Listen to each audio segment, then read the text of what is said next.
नमस्कार, जय हिंद, जय श्री राम दोस्तों। शिवम चौधरी ऑफिशियल में आप सबका स्वागत है। आगे बढ़ने से पहले आप सबसे रिक्वेस्ट है, वीडियो को लाइक कीजिए, चैनल को सब्सक्राइब कीजिए और शेयर करना मत भूलिएगा। जो पश्चिम समर्थित क्रांति जितनी जल्दी नेपाल की सड़कों पर आपको दिखाई दी, उससे कहीं जल्दी वो वहां से गायब होती नजर आ रही है। देखिए, जो नेपाल की जनता के अंदर जो गुस्सा था ना, वो निश्चित तौर पर एक स्वाभाविक गुस्सा था। जिस तरह का भ्रष्टाचार, जिस तरह की अनएम्प्लॉयमेंट और जिस तरह की इनकॉम्पिटेंट सरकारें वहां पर थी, 14-14 प्रधानमंत्री वहां म्यूजिकल चेयर की तरह बदल दिए जाते थे। उसका इस्तेमाल उन पश्चिमी ताकतों ने किया जिनका वेस्टेड इंटरेस्ट वहां पर था। उन्हें लगा कि इस डिसकंटेंट, इस फ्रस्ट्रेशन का इस्तेमाल किया जा सकता है नेपाल के अंदर अस्थिरता लाने के लिए, ताकि यहां से मैसेज भारत और चाइना दोनों को दिया जा सके। और यह तैयारी लगभग 2 साल से चल रही थी। और ये मैं नहीं कह रहा, जब जनता सड़कों पर थी और उनसे मीडिया वाले बात कर रहे थे, उन्हीं में से लोग कह रहे थे कि 2 साल से ये तैयारियां चल रही हैं। लेकिन एससीओ की बैठक होती है, वहां प्रधानमंत्री मोदी और शी जिनपिंग की फोटो आती है, तो वो एक इन्फ्लेक्शन पॉइंट होता है जहां लगता है वेस्ट को कि अब बस है, अब इसका इस्तेमाल करना है, इस हथियार का। वो किया गया। उसके बाद धीरे धीरे चीजें काबू से बाहर होती चली गई। जो चाइना समर्थित सरकार थी वो बाहर चली गई। अमेरिका को लगा भैया अब हम आ जाएंगे। लेकिन वही होता है ना, बिल्ली बिल्ली की लड़ाई में बंदर का फायदा हो जाता है। तो भारत का कुछ ऐसा ही हुआ। भारत का बैकयार्ड है और नेपाल के लिए भारत एक्स्ट्रा सेंसिटिव है। चाइना की सरकार गई, अमेरिका को लग रहा था हम आएंगे, लेकिन भारत ने वहां पर पीछे से खेल कर दिया। नेपाली सेना सड़क पर आ जाती है, पूरी अराजकता को वो कंट्रोल करती है। उसके बाद एक अंतरिम प्रधानमंत्री बनती है सुशीला कार्की। और जो उनका बनने का दौर है, जो जो वो बनी है जिस तरीके से, वो भी बहुत नाटकीय है। कि एक ऐप है, डिस्कॉर्ड ऐप है, उसके ऊपर वोटिंग होती है और तब उन्हें प्रधानमंत्री नियुक्त किया जाता है। देखिए, सब पब्लिक को बेवकूफ बनाने के लिए, पब्लिक को दिखाने के लिए। कोई डिस्कॉर्ड ऐप की वोटिंग के आधार पर सुशीला कार्की नहीं बनी है। वो पहले से तय कर लिया था। भारत ने प्रभुत्व का इस्तेमाल किया, अपने वर्चस्व का इस्तेमाल किया कि कोई बालेन शाह नहीं बनना चाहिए, कोई सुरांग गुरुंग नहीं बनना चाहिए, कोई ऐसा व्यक्ति नहीं बनना चाहिए जो भारत के बैकयार्ड में आके भारत के लिए दिक्कत परेशानी करे।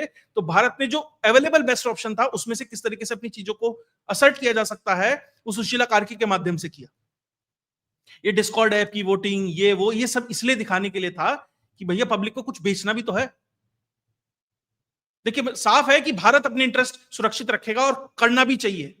जिस हद तक हो, बांग्लादेश हो, नेपाल हो, कहीं पर भी हो, भारत के हित सुरक्षित होने चाहिए। साम दाम दंड भेद, जियोपॉलिटिक्स इसी को कहते हैं। और अमेरिका करता है, चाइना करता है, भारत क्यों ना करे भैया। लेकिन अब उन लोगों को वो पच नहीं रहा है। अरे ये कैसे हो गया। अब बात चल रही है, क्या सुशीला कार्की का भी तख्ता पलट होगा? क्या सुशीला कार्की की जो सरकार है उसको भी गिराने का प्रयास हो रहा है? क्या उन्हें लग रहा है कि अरे हम तो कुछ और करने जा रहे थे और ये कुछ और हो गया, अब ये उन्हें टेंशन हो रही है क्या? और इसलिए जो अपने जितने लोग थे उनको सड़कों पे उतार दिया। अब सुशीला कार्की क्या खेल करने जा रही है और भारत किस तरीके से उसमें रोल निभा सकता है, उस सब पे बात होगी। दरअसल सुशीला कार्की अंतरिम प्रधानमंत्री बन चुकी हैं। अब 6 महीने के अंदर अंदर उन्होंने कहा है कि मैं चुनाव करा दूंगी। और होना भी चाहिए। किसी भी स्वस्थ डेमोक्रेसी में चुनाव के बिना आप, वरना ये जनता दोबारा से आ जाएगी, भैया हमने एक को हटाया, दूसरा आ गया, वो भी तो ऐसा ही है। जब तक इनकी बात ना मानी जाए, निश्चित तौर पर नए चुनाव होने चाहिए। लेकिन उन 6 महीने के लिए आपको सरकार तो चलानी है। सुशीला कार्की ऐसा तो नहीं है कि पूरे नेपाल को एक साथ भैया वो चला देंगी।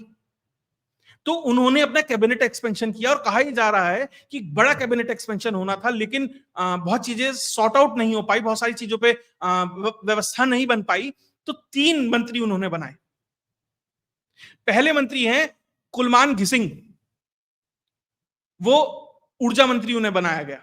उसके अलावा रामेश्वर खनाल, पहले फाइनेंस सेक्रेटरी थे, अब फाइनेंस मिनिस्टर बनाया गया। और उसके अलावा, इस नाम पे सबसे ज्यादा ध्यान दीजिएगा, ये असली खेल इसी के आसपास हो रहा है।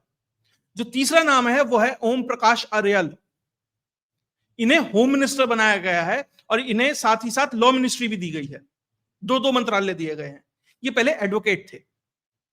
अब इनकी जो नियुक्ति हुई है, इसी के ऊपर जिस हामी नेपाल ने, या कहें जिस पूरे के पूरे एनजीओ ने पूरा का पूरा जो कार्यक्रम स्पॉन्सर किया था, उसे इसके ऊपर अब ऐतराज है।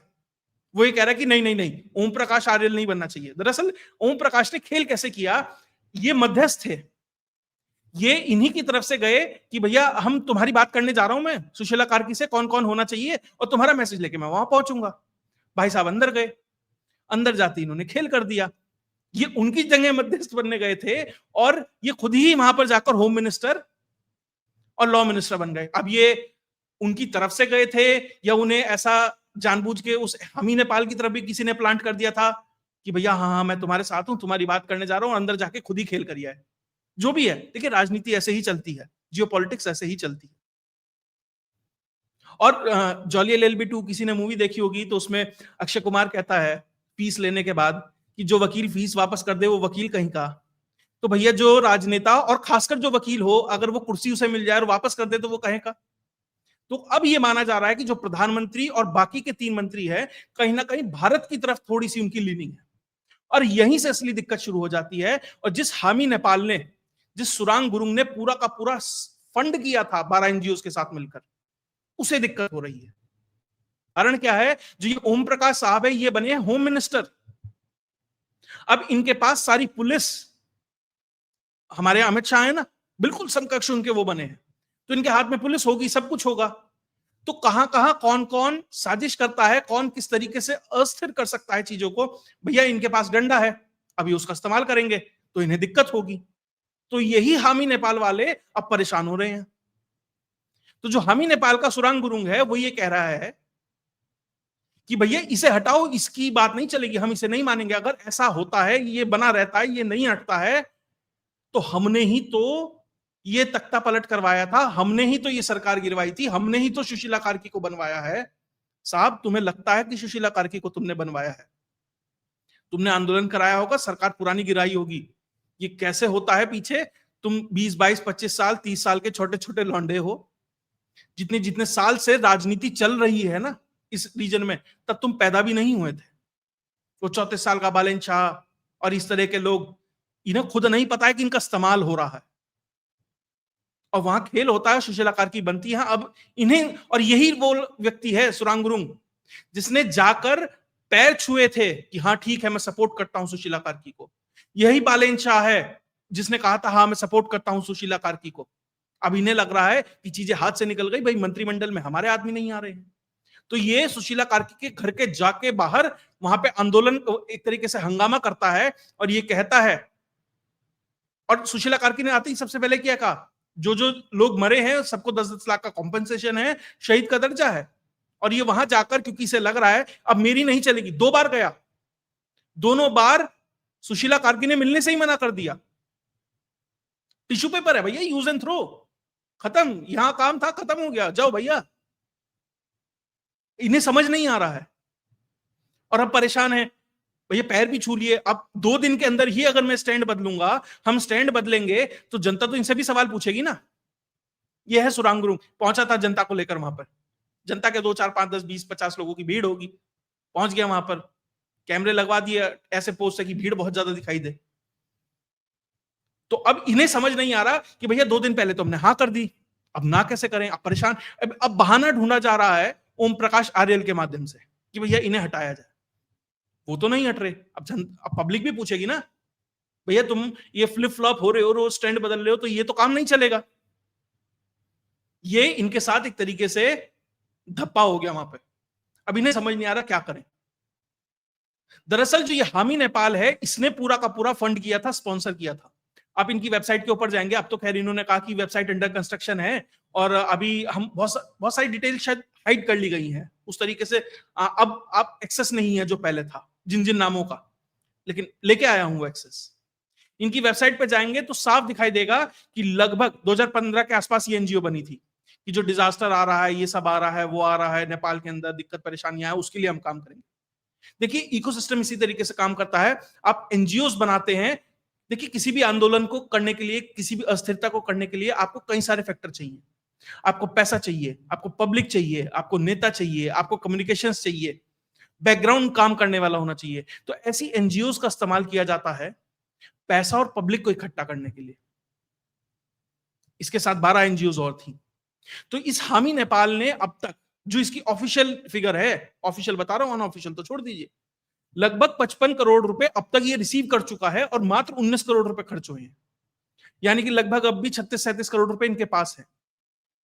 तो सुशीला कार्की को जरूरी है कि इस एनजीओ के बही खाते का भी चेकिंग करे कि बाकी 36 कहां गए, क्योंकि क्या उसका इस्तेमाल हुआ है क्या? क्योंकि 1000 से ज्यादा बिल्डिंगें आपने फूंक दी, कई मंजिला हिल्टन होटल जला दिया, उसे जलाने के लिए कितना तेल और पता नहीं क्या क्या चाहिए होगा, इतने बड़े होटल को जलाने के लिए आपको किस तरह का मटेरियल चाहिए होगा, वो सब जानते हैं। और वो ऐसा नहीं है एक बिल्डिंग में हुआ है, मल्टीपल में हुआ है। तो किस व्यापक स्तर पर तैयारी थी उसकी, निश्चित तौर पर अब सुशीला कार्की उसकी जांच करेंगी, और जांच करने में जो सहयोग होगा वो ओम प्रकाश आर्यल का होगा। इसलिए दिक्कत है कि वहां अपना आदमी बैठना चाहिए था, ताकि जो ये सारे सबूत हैं ये मिटाए जा सकते थे। लेकिन अब दिक्कत हो गई है, अब कह रहे हैं कि हम इनकी सरकार पलट देंगे, सुशीला कार्की का तख्ता पलट कर देंगे। अब जो ये टसल है, अब क्योंकि सुशीला कार्की के हाथ में सब कुछ है, बार बार नहीं होते आंदोलन, एक बार हो गया, पब्लिक का रोज का काम नहीं है। अच्छा आज सैटरडे संडे, आज फिर चलते हैं, अरे आज मन नहीं लग रहा, घर पे टीवी में अच्छे शो नहीं आ रहे, चलो आज चलते हैं, ऐसे नहीं होता। एक बार भावना जागृत होती है, उसका इस्तेमाल किया जाता है। अगर आपने मौके पे चौका मार दिया तो ठीक, नहीं हुआ तो मिस, वही हो गया, मिस हो गया। यहाँ तो बॉल एज ले गई, विकेट कीपर ने कैच कर लिया, आउट हो भैया अब तुम, ये स्थिति है। और ये हामी नेपाल के ऊपर जब ये पूरा आंदोलन चल रहा था, जब ये पूरा कार्यक्रम चल रहा था, मैंने तभी सबसे पहले रिसर्च करके मैं लेके आया था। वीडियो पड़ी है अभी भी, 3 लाख 3.25 लाख से ऊपर वो वीडियो गई, तो तभी हामी नेपाल की असलियत आपके सामने रखी थी। यही सुरांग गुरुंग जो चला रहा है, साथ ही इसमें और कौन है, एक दीपक भट्ट है जो इन्फिनिटी होल्डिंग्स नाम से चलाता, आर्म्स डीलर है, नेपाली सेना के लिए इटालियन कंपनी से कुछ हथियार वथियार खरीदा, उसमें ये मुलव्वस है। उसके अलावा सुलभ और साहिल अग्रवाल हैं जो सांकेर ग्रुप चलाते हैं, थर्मामीटर वगैरह की खरीद में उनका भ्रष्टाचार में नाम आया था, वो भी इस हामी नेपाल को स्पॉन्सर करती है। इस हामी नेपाल को और कौन स्पॉन्सर करता है? वेबसाइट पे जाएंगे, स्पॉन्सर की बड़ी लिस्ट है, लेकिन उसमें कोको कोला भी है, अल जजीरा भी है। साहब अल जजीरा कहता जहां फुटप्रिंट दिख जाए समझ जाइए कुछ दाल में काला है। ओपन सोसाइटी फाउंडेशन जैसी संस्थाएं फंड करती हैं, सोरोस वाली। उसके अलावा डॉक्टर संदुक रुइत इस हामी नेपाल के मेंबर हैं, फाउंडिंग मेंबर हैं, और इन सबके नाम हटा दिए गए हैं वेबसाइट से, सबके नाम हटा दिए गए हैं, पहले थे। और ये रेमन मैक्सेस अवार्ड विनर हैं, ताकि जो एनजीओ उसकी प्रोफाइल को बड़ा किया जा सके, ताकि बड़े बड़े लोग मिलने में सहूलियत हो, ताकि बड़ा पैसा देने में सहूलियत हो। भाई छोटी सी एनजीओ है जिसे कोई नहीं जानता, अचानक से आ गए 55 करोड़, कहां से आए हैं? आप कोई कहेगा अरे इसमें तो दीपक भट्ट है, इसमें सुदांग गुरुंग है, इसमें तो ये रोहित साहब हैं। हाँ भाई बड़ी एनजीओ है, ऐसा तो आया होगा, बड़े बड़े कनेक्शन है, फिर उसका इस्तेमाल किया जाता है।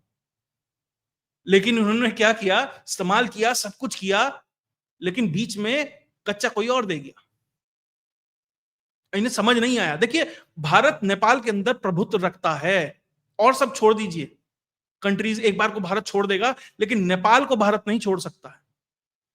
और नेपाल के अंदर अमेरिका भी कभी राज करने नहीं आने वाला, क्योंकि उसकी टेरेन ऐसी है, अंग्रेजों ने नहीं किया।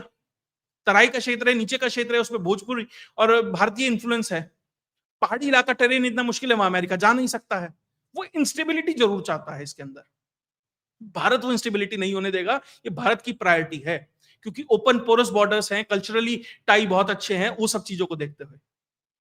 और योगी आदित्यनाथ का जिस तरह का प्रभाव है, अभी तो वो इस्तेमाल भी नहीं किया। योगी आदित्यनाथ जाकर नेपाल के अंदर अगर वहां प्रधानमंत्री से मिल रहे, अगर योगी आदित्यनाथ वहां जाकर एक रैली कर दें, तो साहब माहौल किस तरह का पलटेगा आप समझ नहीं सकते हैं। क्योंकि जिस तरीके से गुरु गोरखनाथ मठ का जो प्रभाव नेपाल के अंदर है, जितने लोग ये निकल के आए हैं ना फंड में, फंड देके पैसा देके खर्चा करके जेंजी निकल के आया है, उससे कई गुना ज्यादा लोग सिर्फ योगी आदित्यनाथ को देखने के लिए सड़कों पे आ जाएंगे। लेकिन भारत अब अभी उस ऑप्शन का इस्तेमाल नहीं किया। क्यों भाई? जब सुई से काम चल रहा है, तलवार की चलानी है, वही हो रहा है। अब इनके हाथों से बात निकल गई है, इन्हें दिक्कत हो रही है। हाँ, बस भारत को भी इस चीज का ध्यान रखना है कि क्या नेपाली सोशल मीडिया का इस्तेमाल, जो वेस्टर्न सोशल मीडिया प्लेटफॉर्म्स हैं उनका इस्तेमाल भारत के खिलाफ एंटी इंडिया नैरेटिव बनाने के लिए ना हो। चाइना बहुत हद तक वो बनाने में कामयाब रहा, कुछ हद तक, मतलब कुछ सेक्शंस के अंदर, इसलिए वो इतने साल तक वहां टिका भी रहा। अमेरिका या वेस्ट जो भी इसके अंदर लगा वो भी इसका प्रयास करेंगे। भारत को ये देखना है कि सोशल मीडिया का इस्तेमाल भारत के खिलाफ ना हो और वो अनस्टेबिलिटी भारत के खिलाफ ना हो। और निश्चित तौर पर जिस तरीके से भारत और अमेरिका के नेगोशिएशन चल रहे हैं, भारत कुछ ना कुछ नेगोशिएट अमेरिका से निश्चित तौर पर करेगा कि भैया तुम्हें ट्रेड डील चाहिए, हथियार चाहिए, सब कुछ चाहिए। इसका मतलब तो ये नहीं है कि हम तुमसे हथियार भी खरीदेंगे, तुम्हारे साथ ट्रेड डील भी करेंगे, हम तुम्हारे साथ सारे काम करेंगे और तुम ये करोगे पड़ोस में आकर। तो कहीं ना कहीं चाहे कुछ समय के लिए स्टेबिलिटी मांगी जाए या कुछ भी है, क्योंकि अमेरिका भी इसका इस्तेमाल उसी चीज के लिए कर रहा है। जैसे K2 डैश चलती है ना, कश्मीर खालिस्तान वाला, वो जब भी भारत को परेशान करना होता है खालिस्तान वाला एलिमेंट एक्टिव कर देते हैं, वही है स्थिति नेपाल वाली। तो वो इस्तेमाल करेंगे, भारत उस पर नेगोशिएट करेगा। नेपाल थोड़ा सा भी अनस्टेबल आपको दिखाई देगा, कुछ दिन देगा जब तक चीजें भारत और अमेरिका के बीच में सेटल नहीं हो जाती। लेकिन उसके बाद ही आपको सेटल भी होता दिखाई देगा और दोनों के साझा हित हैं यहां से चाइना निकल जाए, वो हमने ऑलरेडी कर दिया है। तो at the end of the day 6 महीने बाद, साल भर बाद, जैसे भी होगा, आपको चीजें नेपाल में अपेक्षाकृत शांत होती दिखाई देंगी। और भारत ने कम से कम अभी वो जो गेट खुला हुआ था उसमें अपना पैर तो फंसा दिया है और ये इन्हें भली बात ही समझ आ रहा है इन गुरुंग को। और 6 महीने बाद ये पता भी नहीं लगेंगे साहब कहां चले गए। कोई इनका ये न्यूसेंस वैल्यू है सिर्फ इनकी, इनसे ज्यादा कुछ नहीं है फिलहाल।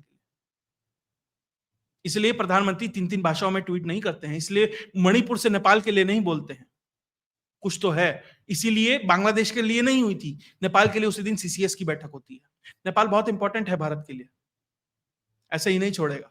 तो जो सोच रहे हैं कि वापस से खेल कर देंगे सुशीला कार्की के साथ, जो एक बार हो चुका दोबारा हो जाएगा साहब, अरे इतना आसान है क्या। चलिए, अगर आपको ये वीडियो विश्लेषण अच्छा लगा तो वीडियो को लाइक कीजिए, चैनल को सब्सक्राइब कीजिए और शेयर करना मत भूलिएगा। जय हिंद, जय भारत।